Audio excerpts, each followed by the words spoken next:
Good morning, Jim. Morning, Jay. All right, so David Festa and four relievers combined in the four-hit shutout. Twins beat the Cubs last night 3-0. They've now inched closer to the Guardians in the standings, now just 3.5 games back. Your thoughts on the Twins? Yeah, I think I told you the other day, Festa has good enough stuff. And the question is going to be, is he ready at this point in his career and his life to handle the pressure of pitching in a pennant race? And last night he had it. He was very good. He shows some emotion on the mound. Sometimes, pitching coaches don't like that. They want pitchers to be stoic, but it seems to work for him.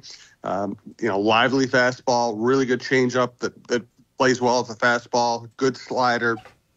He seems to be learning how to keep big league hitters off balance. You can never read too much into one outing, but I was impressed. And this bullpen, there are a lot of moving parts in every bullpen. And this bullpen has, because of injuries, because Duran hasn't necessarily been as dominant as you would have hoped, this bullpen hasn't been as good as I expected it to be, but it still could be really good down the stretch, especially if Alcala is going to pitch like that and if Thielbar is going to pitch like that. Duran and Jax have done the job. Duran was good last night. And, Richards has pitched 2 shutout innings since they got him. If Alcala and Thielbar are going to pitch well, that really rounds out the bullpen pretty well. So Duran got in there in the 8th inning instead of the 9th inning. Was that because of high leverage situation? Really more matchup. I mean, I don't know that I've seen a clear answer to that from Rocco, but I know from talking to him a lot, he just feels like they have so much information. They look at so much information before they make their decisions. And my educated guess is that they thought that Duran matched up better with particular hitters in the 8th and that Jax might have matched up better against particular hitters in the 9th, and they just went that way. Jim, as far as the health goes, I know you've talked about Carlos Correa. When he does come back, is he going to be 100%? No. He will not be 100% the rest of the year. He just won't. And I've also been told that Lewis and Buxton, they're dealing with they're dealing with soreness and problems, but they want to play every day, and the Twins just aren't going to play them every day. They're going to try to give them enough rest that they stay sharp. So you're going to continue to see mix and match lineups. Of course, they want those guys to get it to play as much as possible, but they also feel like if they try to run them into the ground, that they will end up back on the injured list. And I suppose that is the challenge. And Rocco he's always played everybody. It seems like that's available on the roster to get people in, but I guess there's even more incentive to do that now. Yeah. And, listen, he would love to just write Lewis, Buxton, Correa in the lineup 162 games. He would love it. He loves those guys. He wants them in the lineup as much as possible. He just doesn't think it's possible for them to survive physically doing that. And by the way, I know the local baseball manager is always the most picked on person in the state, if not for the NFL coach or the coordinators. But you got to remember, Tom Kelly did the same thing. Tom Kelly, old school Tom Kelly, played Jeff Rebele as often as he could. He played Denny Hocking as often as he believed you have to use your bench players or they won't be prepared to help you when you actually need them. So, and he also dealt with a great player who had a lot of injuries in Ken Herbeck, and he would rest him whenever he felt like he needed to rest him. This is not really new stuff. Jim, as far as trying to catch Cleveland, do you think the Twins are an overall better team than Cleveland? I've said for the last 9 months that I think the Twins have the best roster in the division. Give Cleveland full credit. They have played wonderfully all year. Jose Ramirez is a great player. I think Quan going from being a nice singles hitter to being an impact offensive player really altered the look of that lineup. They've got enough power out of Naylor and a couple of their call-ups. Bullpen has been unbelievable. Starting pitching has been pretty good. Their bullpen has been unbelievable. And so many games are won and lost, 6th through 9th inning. So give them credit. They've been great. I still think the Twins have a better roster. Of course, with the ever-present modern caveat, if reasonably healthy. Jim, let's talk about the Olympics a little bit. Yesterday in gymnastics, we didn't touch on it too much because we felt like there's some people that maybe wanted to go and watch to see what happened, but Suni Lee and Simone Biles both fell on the beam, so they didn't get medals there. But Biles did get the silver medal in the floor exercise, and Childs ended up getting the bronze medal. That was kind of an interesting thing where, was it her coaches appealed to the judges and then granted the appeal, and that allowed her to overtake the Romanian? Exactly. They thought that Childs was not given enough credit on the degree of difficulty on one of her moves. They had the officials review it. The officials said, "You're right. We didn't give her enough credit, and the resulting bonus or additional points put her ahead and put her into bronze," which is, hey, great for Childs. She's a great personality and an excellent gymnast. It's got to be so soul crushing for the person who lost it on a technicality. I would think. I mean, there's a lot of emotion. You can tell whether you win or you don't win. In gymnastics is one of those sports where there is judging that's going on. Do you think that there's any benefit that you get if your name is Simone Biles? Well, I think there is, but I also think she earned it. She just does hard. And listen, look at what happened in this Olympics. She wasn't handed any golds.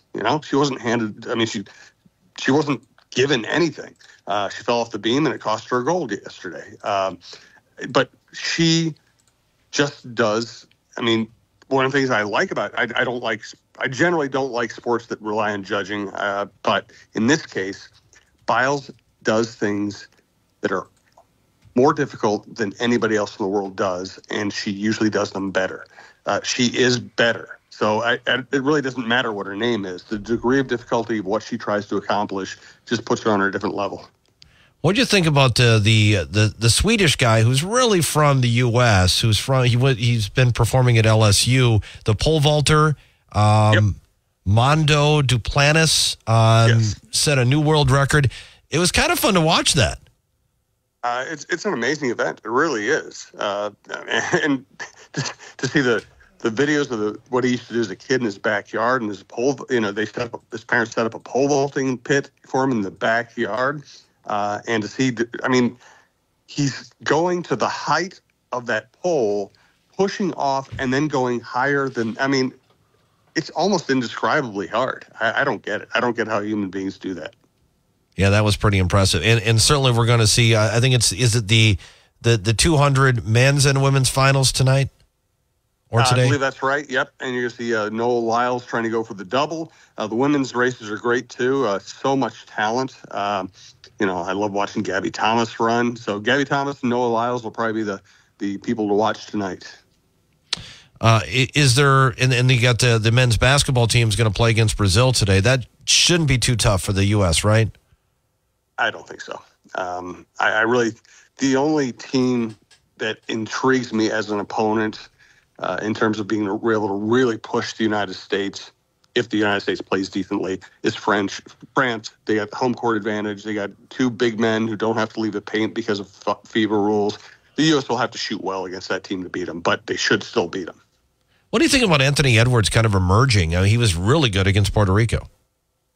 He was great, and it's really interesting that you've seen Jason Tatum and Joel Embiid and other stars being rested, and Steve Kerr has not rested Anthony Edwards. He loves the fact that Edwards can match up against so many different people defensively, that he can kind of play point guard or point forward, that he moves the ball. He's great in transition, that he can obviously get his own shot. He is really, in the last, whatever it's been, last 18 months, he's become one of the top players in the world. Jim, I saw we had a listener who had a question that wanted to be passed along to you. It was a baseball question. So James Paxton was released by the Dodgers, and the Red Sox claimed him. He wanted to know why the Twins didn't do so. Is the answer because the Red Sox had first opportunity to claim him ahead of the Twins? Yes. It's reverse order of record, basically, and the Twins are ahead. Twins have a better record than the Red Sox, so the Red Sox had first claim. If he were available, would he have been a good pickup for the Twins?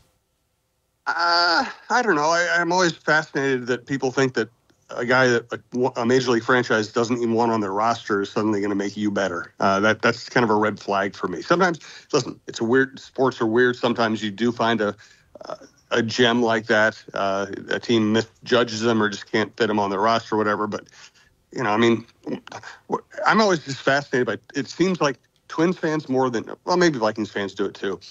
They always think that the player they don't have is the answer. I mean, Simeon Richardson has been fantastic. He's not great the last 2 outings, but in general has been fantastic as a 5th starter. Now David Festa comes up, their top pitching prospect, and he pitches great last night. And everybody always thinks that, that guy over there that hasn't played for the Twins, he's got to be an upgrade. Do you really think James Paxton would have pitched as well as David Festa did last night? I don't think so. And I've watched Paxton pitch this year. He does not look good. So no. So there's always this fascination with what isn't here. This team's good enough if healthy. I think this team is good enough, and Festa might end up. Festa, Trevor Richards, Louis Varland, if they can get him to pitch in relief, those guys might all be better than anybody you would have gotten in the trade deadline. And if you had traded for the kind of players that Twins fans wanted, you would have had to give up Wallner, Simeon Richardson, Walker Jenkins, or Brooks Lee. I just don't know that any rational person would want to do that. Yeah. And James Paxton's numbers were awful this year, pitching for the Dodgers. Why do we like James Paxton? I know. And years ago, James Paxton was probably good, but just not this year. You know who else was good a long time ago? Cy Young. Jim, do you think that the 49ers are going to find a way to trade Brandon Ayuk? Is something going to happen? It sounds like both the Patriots and Browns are interested. It does. I know people in that market and people I trust are saying that it looks like the 49ers are trying to work out a trade. Now, they could be talking trade to test Ayuk, see if Ayuk really does want to play for the 49ers and is willing to be reasonable as contract demands or if he really wants out. But it does sound like they are ready to move on from Ayuk, which is fascinating because Ayuk is a wonderful player. And he and Purdy have a great connection. He was one of the most efficient receivers in the NFL. That's a team going for a championship. I'm sure they don't want to trade him. So if they do trade him, it would be because they feared he was going to be a problem all year. All right, Jim, what do you got in your podcast? Let's see. We'll have Dawn of Sports up here shortly. We're going to record the Viking Update Show and the John Krasinski Show. We'll talk a lot about Anthony Edwards and the Olympics on that show. Probably talk about the Lynx presence on the women's team as well. And everything will be at talknorth.com on your favorite podcast app. All right, Jim, thank you. We'll talk to you again tomorrow. Thanks, Jay. It's Jim Souhan, Star Tribune sports columnist, joining us every weekday morning at this time. Follow him on Twitter at SouhanStrib. Check out his latest column on the Star Tribune or his podcast at talknorth.com. Jim, once again today, brought to you by the Green Mill in downtown St. Cloud. Next on WJON, World and National News from ABC, followed by local news.